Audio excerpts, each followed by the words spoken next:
नमस्कार, journalist cafe की special series किस्सा ईवीएम में आपका स्वागत है। मैं हूं ऋचा गुप्ता। किस्सा ईवीएम के 5वें एपिसोड में हम जानेंगे कि ईवीएम को लेकर कब कब हुआ विवाद। साल 2004 में हुई ईवीएम की वापसी के साथ ही आम चुनावों के दौरान लोकसभा चुनाव की पूरी 543 सीटों पर मतदान कराए गए थे। इसके बाद ही देश में निरंतर ईवीएम का प्रयोग जारी रहा और वो आज भी जारी है, लेकिन ईवीएम को लेकर लगातार विवाद होता रहा है।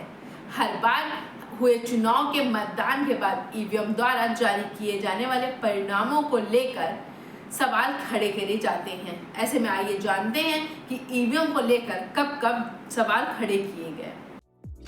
ईवीएम को लेकर हमेशा से ही असफल रहने वाले राजनीतिक दल इसके परिणामों पर सवाल उठाते रहे हैं। इसकी शुरुआत साल 2009 के लोकसभा चुनाव में पहली बार हुई थी, जब ईवीएम पर सवाल खड़े किए गए।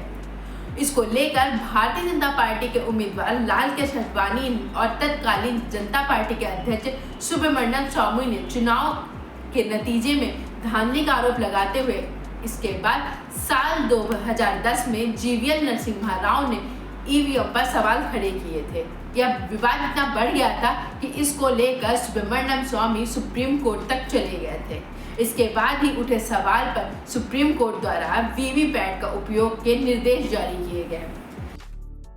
साल 2017 मार्च में 5 राज्यों में हुए विधानसभा चुनाव के बाद 13 राजनीतिक दल 10 अप्रैल 2017 को चुनाव आयोग से ईवीएम पर सवाल उठाए थे।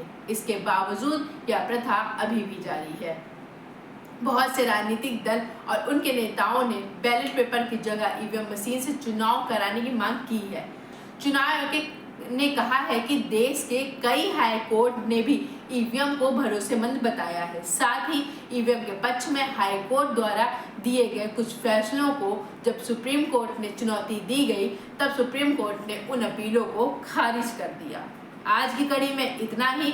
कल की कड़ी में आप सुने ईवीएम और मतदान में क्या है अंतर। बाकी ऐसी जानकारी और बड़ी खबरों के लिए बने रहें हमारे चैनल जर्नलिस्ट कैफे के साथ। तब तक के लिए धन्यवाद।